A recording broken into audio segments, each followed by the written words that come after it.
অবশেষে দুদিন পর ধরা পড়ল অজগর সাপ। ঘটনাটি ঘটেছে মাথাভাঙা ১ নম্বর ব্লকের পচাগড় গ্রাম পঞ্চায়েতের বেলতলা এলাকায়। অজগর সাপ উদ্ধারের খবর ছড়িয়ে পড়তেই রীতিমতো ভিড় জমে যায় এলাকায়। এদিকে অজগর বের হওয়ার খবর পেয়ে ঘটনাস্থলে এসে হাজির হয় সর্পপ্রেমী মফিজুল বাজিকর। অজগর সাপটিকে ধরে বন দফতরের অফিসে নিয়ে যায় সে। মফিজুল বাজিকর জানান, দুদিন আগেই বেলতলা এলাকায় দুটি অজগর সাপ দেখা গিয়েছিল। আতঙ্কে ছিল এলাকাবাসীরা। গর্তে লুকিয়ে পড়ায় ঘটনাস্থলে এসেও ধরা যায়নি সাপগুলিকে। অবশেষে আজ একটি সাপ নজরে এলে খবর পেয়ে একটি অজগর সাপকে ধরা সম্ভব হয়, যার দৈর্ঘ্য প্রায় ১০ ফুট এবং ওজন প্রায় ১০ কেজি।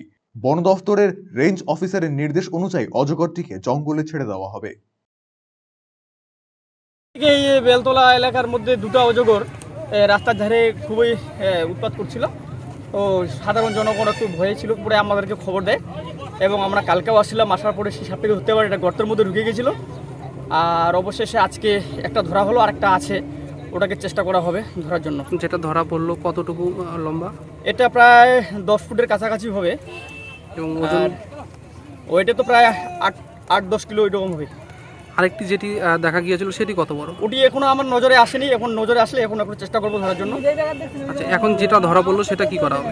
এটা আমরা ফরেস্টের সেটাকে জঙ্গলে, এটা আমাদের যে রেঞ্জার আছে বড়বাবুর অর্ডারে সেটাকে তাকে সুরক্ষা জায়গায় তাকে ছাড়া হয়।